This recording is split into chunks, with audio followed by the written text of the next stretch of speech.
Em termos das pesquisas que vêm surgindo no campo da bioengenharia ou da engenharia genética, parece que estamos de fato diante de um admirável mundo novo. As possibilidades em termos de longevidade, de transplante, enfim, de prolongamento da vida com qualidade, nós nos encontramos numa situação hoje em que as pesquisas estão muito adiantadas. Eu me lembro que quando Ian Wilmot clonou a ovelha Dolly, escreveu um longo artigo que saiu nos jornais do mundo inteiro, no qual ele perguntava: é possível clonar um ser humano? Tecnicamente é possível, o preço é alto. Quer a sociedade pagar esse preço? Vamos continuar fazendo isto? Evidentemente que esta pergunta de Wilmot nos coloca diante do seguinte problema: o que é que a Bíblia tem a dizer sobre pesquisa com clones, pesquisas com embriões, pesquisas que envolvem seres humanos? Será que são seres humanos? No Brasil, esse debate se travou ao longo dos anos de 2007 e parte de 2008, em função de uma decisão que caberia ao Supremo Tribunal Federal tomar sobre a liberação ou não, nos termos da Lei de Biossegurança, das pesquisas com células-troncos embrionárias, aquelas que podem se multiplicar e tomar novas formas de vida antes de propriamente serem aquilo que alguns considerariam propriamente uma vida. O Supremo, pela ação do ministro Carlos Aires Brito, decidiu convocar uma série de consultas públicas e o debate então pôde se travar. O resultado, como nós sabemos, foi, embora não por unanimidade, a liberação das pesquisas com células-tronco embrionárias, como propunham várias pessoas, inclusive a pesquisadora da USP, de sobrenome Matos. Eu, inclusive, travei um diálogo com ela naquele contexto, porque preguei uma mensagem aqui em nossa igreja, a Igreja Batista Itacuruçá na Tijuca, sob o seguinte título: Diante das pesquisas com células-tronco embrionárias, uma posição bíblica sobre pesquisas envolvendo os seres humanos. Este sermão está publicado na minha página prazerdapalavra.com.br. E eu o preguei antes da decisão do Supremo, visando oferecer aos participantes de nossa igreja uma posição bíblica sobre essas pesquisas envolvendo seres humanos. De lá para cá, muitas outras informações vêm sendo veiculadas, inclusive a de que o próprio governo federal começou a destinar poupudas verbas para pesquisas com esse tipo de embrião. E os resultados, parece, pelo menos uma pesquisadora já começou a divulgar, tem dado já alguns resultados com possíveis progressos. A questão continua, portanto, colocada: qual é a nossa posição a esse respeito? Penso que devemos considerar alguns aspectos. O primeiro aspecto tem a ver com a relação religião e ciência, ciência e fé, um debate que vem se travando há muito tempo.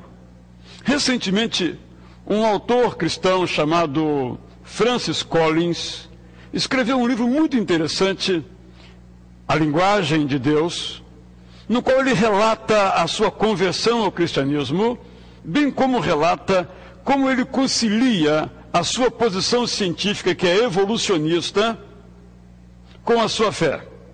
E ele escreveu o seguinte: hoje estamos aprendendo a linguagem com a qual Deus criou a vida, Ele reproduz isso em seu livro, que foi a fala que ele teve na presença do então presidente Bill Clinton, no contexto da inauguração ali, do término, na verdade, do projeto que desvendou o código de 3 bilhões e 100 milhões de letras do nosso DNA.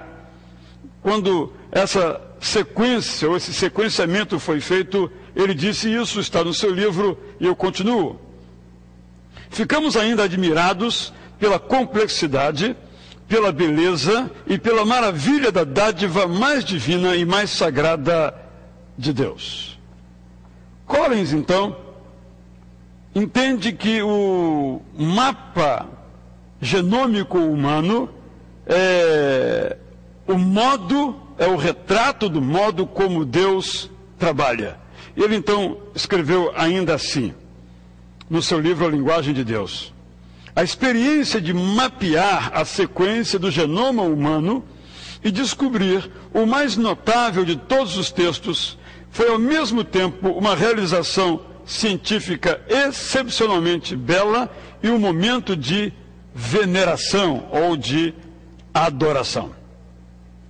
Collins propõe, e é importante que consideremos isto, que não há nenhum conflito entre ciência e religião, e ele tem uma preocupação muito específica com os jovens que adentram aos cursos superiores, onde encontram uma visão claramente, quase que esmagadoramente pró-evolucionista, e ele é um evolucionista, e esses jovens ficam em conflito com a sua fé anterior, totalmente, em geral, criacionista, e uns acabam deixando a fé, porque não conseguem conciliar o seu criacionismo com aquilo que aprendem todos os dias nos bancos escolares, tanto nos estudos mais voltados para as ciências da vida, como em quaisquer outras preocupações. Ele entende que esse tipo de esforço não deve se fazer, ao contrário, devemos buscar conciliar a nossa fé com as descobertas científicas, e para ele a evolução é algo absolutamente assentado como definitivo. Esse tipo de tema não me preocupa diretamente, uma vez que a minha posição pessoal é a seguinte: a criação é um projeto de Deus. Se esse projeto foi desenvolvido por um meio dito criacionista, essa é uma questão que a ciência tem que resolver. A Bíblia não é um livro que contém uma narrativa científica da criação do mundo. Contém uma narrativa espiritual. De igual modo, se alguém defende uma posição evolucionista estrita, nos termos de Charles Darwin, deve saber que a Bíblia não é também evolucionista. A decisão entre criacionismo e evolucionismo é de natureza estritamente científica. Como aprendi com Teilhard de Chardin, desde meus primeiros estudos sobre este assunto, no contexto do estudo da filosofia ou teologia da história, Deus é o criador do ser humano. Teilhard de Chardin também era evolucionista, mas não me importa, repito, esse aspecto. O que importa, isto de fato deve ser o nosso alvo permanente, é que Deus é o Criador. Ele está no começo, o alfa, para usar os termos de Teilhard de Chardin, e no fim, o ômega ou omega, nos mesmos termos do autor, usando aqui a teologia que encontramos no livro de Apocalipse. Então, este é um ponto importante. Eu gosto muito de pensar, desde muito cedo, com um outro autor, Alan Richardson, que nos ensina o seguinte: ciência e fé são como dois trilhos de uma linha de trem. Eles não podem convergir, nem podem se separar, porque o trem descarrila. Em outras palavras, ciência e fé são dois tipos de discurso, são duas linguagens. Nós não podemos misturá-las. Tem alvos diferentes, tem perspectivas distintas, e como tal, devemos entender. O importante é afirmar, como salmista, o seguinte: o Senhor reina. Vestiu-se de majestade vestiu-se o Senhor e armou-se de poder. O mundo está firme e não se abalará. Deus é o Senhor como Criador, Deus é o Senhor como aquele que dirige, conduz, guia a história. É importante não incorrermos em equívocos como cometidos contra o próprio Teilhard de Chardin, a quem a Igreja Católica colocou no isolacionismo, ou como aquilo que foi feito com Galileu Galilei, porque a Terra se move e ideias não se matam, como lembrou recentemente Leonardo Boff no seu contexto também de luta contra a hierarquia católico-romana. Então este é um ponto. Segundo ponto é que de fato estamos diante de uma grande revolução, a revolução genética, que levou um autor, Francis Fukuyama, inclusive, a perguntar como será o nosso destino pós-humano, entendendo por destino pós-humano esta perspectiva de que o que é um ser humano está sendo redesenhado, redefinido em função da engenharia genética, sobretudo com os aspectos ligados à genômica, mas particularmente à clonagem de seres humanos. Em terceiro lugar, precisamos entender claramente o que é que estamos discutindo, o que é que estamos falando. Felizmente, em função do debate que se travou no contexto da liberação da pesquisa com células-tronco embrionárias no Brasil, o nosso conhecimento ficou bastante grande.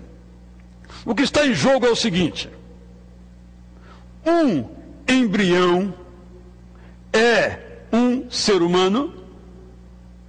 Se um embrião é um ser humano, deve ser preservado. Se o embrião não é um ser humano, ele pode ser usado em pesquisa, pode ser descartado, pode ser destruído.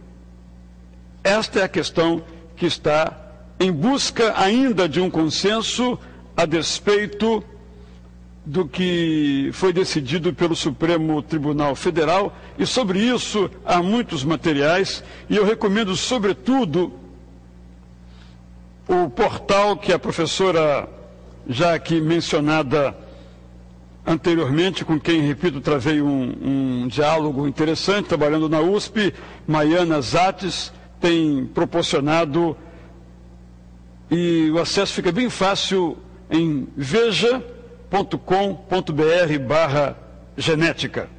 E nesse contexto, disse eu, travei um diálogo com ela muito interessante, em que ela leu o meu sermão, como enviei para ela, fez interessantes comentários, inclusive fez uma correção que eu considero no texto, está disponível para você, como eu disse, em prazerdapalavra.com.br, no menu editora Prazer da Palavra. E ela disse que ficava muito feliz por ter uma posição como a de alguém cristão. Ela, parece-me, não é cristã, é de uma outra confissão religiosa, que propunha esta abertura, essa possibilidade, uma vez que a Igreja Católica colocou todos os seus diálogos e argumentos na negação a este respeito. Portanto, a pergunta correta diante do problema é: o que fazer com os embriões que já existem e estão congelados há mais de 3 anos, por causa, inclusive, da legislação brasileira? Por isso, eu ouvi muitas coisas sobre esse assunto no contexto do debate, inclusive que a liberação das pesquisas com células-troncos embrionárias abriria um campo para a liberação do aborto. Por isso que eu quero dizer que, para discutir esse assunto, nós temos que conhecer, para então debater. Precisamos ouvir as vozes em debate, precisamos estudar o assunto para que nós não possamos cometer equívocos. Quando eu comecei a estudar o assunto, eu incluí em meu site prazerdapalavra.com.br uma pesquisa, uma enquete, e as pessoas se posicionaram a despeito, inclusive, da minha posição e do meu artigo, que é muito salutar, contrários à liberação. Essa é a posição que prevaleceu. Não com uma maioria muito ampla, mas foi a posição que prevaleceu em função de alguns pregadores de televisão que se posicionaram contra, e outros autores também proeminentes se colocaram contra, penso eu, com toda a liberdade de fazer isto, mas alguns não estudaram o assunto com profundidade, como requer esse tipo de tema. Também quero lembrar que nós não estamos, como se pode imaginar, num admirável mundo novo. O sequenciamento do genoma humano provocou uma euforia. Mas é bom que todos saibamos que ainda vai demorar muito tempo para que isso tenha aplicação prática. Há possibilidades que não podem ser negadas, mas o caminho ainda é muito longo. Eu agora dou voz então a Maiana Zatz. Ela disse o seguinte, eu acho que esclarece bem a posição dela, na qual eu me insiro. As pessoas que se manifestam contra a manipulação desses embriões, conjunto de 8 células, costumam perguntar: por que é tão importante a realização dessas pesquisas? Por que não utilizar somente as células-tronco adultas? A resposta é simples. Somente as células-tronco embrionárias têm o potencial para formar todos os tecidos do nosso corpo, 216 ao todo. As células-tronco de cordão umbilical conseguem formar músculo, osso, cartilagem e gordura, mas elas não conseguem formar células nervosas funcionais que são fundamentais para recuperar pacientes afetados por doenças neuromusculares, doenças neurodegenerativas, como mal de Parkinson, ou pessoas com medula óssea lesionada, que se tornaram paraplégicas ou tetraplégicas. O maior objetivo dessa pesquisa é justamente a regeneração de tecidos e, no futuro, de órgãos em degeneração não funcionais ou que foram destruídos em um acidente. Quando tratamos de pesquisa no campo da ciência da vida, é importante termos em mente o seguinte ainda, e aprendi isso com Ian Barbour, no seu livro Ciência e Secularidade. Um princípio da ciência é o seguinte: o que pode ser feito, deve ser feito. Quando Ian Wilmot fez aquela pergunta, quando clonou a Dolly essencial, nos leva a esse ponto. Não, nem tudo o que pode ser feito, deve ser feito. De fato, há inúmeras possibilidades no campo científico, mas que não devem ser feitos, como, por exemplo, bombas. Podem, até são, mas não deveriam ser. Armas sofisticadas, podem, são, mas não deveriam ser. A ciência não é neutra. A quem ela serve? O que é que ela pretende? Quem tem que controlar isso é a sociedade, não são os cientistas. Eles não têm competência para isso. Mas, para tanto, para dialogar com eles, nós temos que estudar o assunto. Mas ainda gostaria de salientar um outro aspecto que já tratei rapidamente, de que nós não devemos ter medo da ciência, mas devemos discutir com os cientistas, discutir com todos os campos envolvidos neste aspecto. Eu recebi nesse contexto uma pergunta de uma pessoa que acessou a minha página assim. Disse então o jovem: para mim esse assunto possui um aspecto singular. Sou graduando do 4º período, tenho 20 anos de idade, de biomedicina e sou também um cristão. Trabalho atualmente em um laboratório de pesquisas com células-tronco adultas. Com a liberação do projeto, estaria fortemente inclinado a trabalhar com as células-tronco embrionárias. Pela Bíblia, eu poderia ser considerado um assassino? E minha salvação estaria em prejuízo? Pois a Bíblia diz que os assassinos não herdarão o reino dos céus. Só para mostrar como esse não é um assunto distante, mas muito presente. Por isso, nós temos que sempre revisar os nossos pressupostos, se queremos ficar fiéis aos nossos princípios. Somos livres para pensar. E aqui eu quero então trazer alguns elementos bem rapidamente. Primeiro, à luz da Bíblia, o homem é imagem e semelhança de Deus. Ao homem cabe dominar a terra, e ao homem cabe preservar a vida. Então nos colocamos agora diante de uma tarefa. Nós precisamos definir o que é um ser humano. A Bíblia não estabelece quando a vida começa, nem quando ela termina. Esse não é um assunto da Bíblia. Então precisamos estabelecer claramente esses aspectos para nós continuarmos nesta perspectiva. Eu então adoto, nos termos do advogado Luiz Roberto Barroso, na sua argumentação junto ao Supremo Tribunal Federal, a seguinte posição: a extração das células-tronco ocorre antes do início da formação do sistema nervoso, quando o embrião é apenas um conjunto de células não diferenciadas. Segundo lugar, antes da nidação, eu devo confessar que antes de estudar o assunto, nem sabia o que era nidação, isto é, a fixação do embrião no útero, não há propriamente vida ainda. O embrião resultante da fertilização in vitro conservado em laboratório não é uma pessoa. Haja visto que não nasceu ainda. Não é sequer um nascituro, em razão de não haver ainda sido transferido para o útero materno.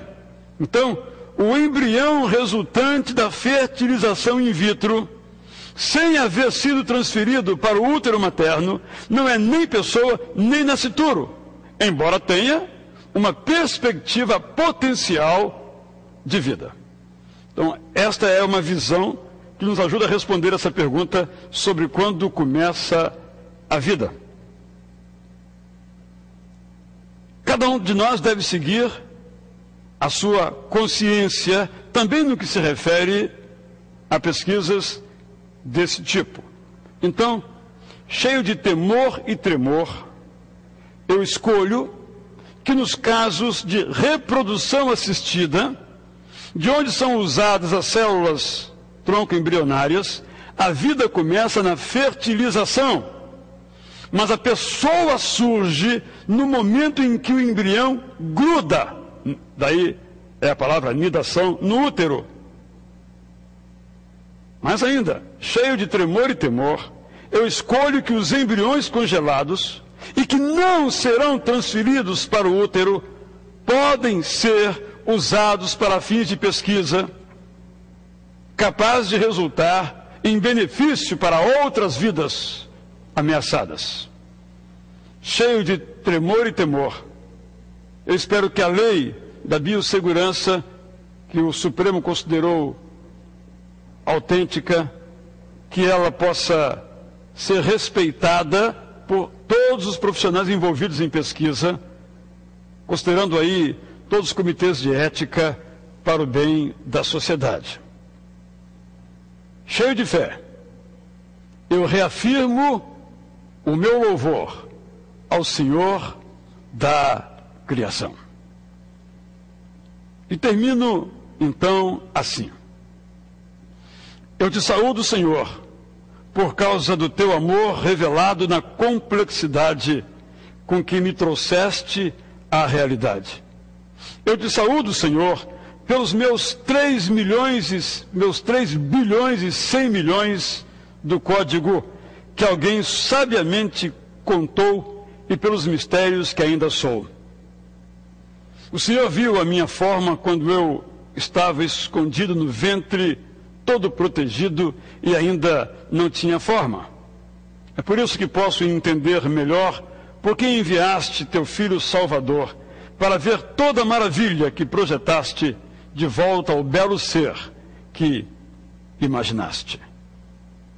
Que Deus nos ajude a, em liberdade e à luz da palavra dele, instruídos pelo Espírito Santo, escolher, porque esse é um tema que demanda escolha. Muito obrigado. Deus nos conduza a todos. Que o Espírito Santo de Deus nos guie também nos caminhos da ciência, porque Deus se importa também com a ciência, sobretudo quando está em defesa da vida. E nos cabe vigiá-la, controlá-la. E, para tanto, os princípios nós temos já na palavra de Deus aos nossos corações.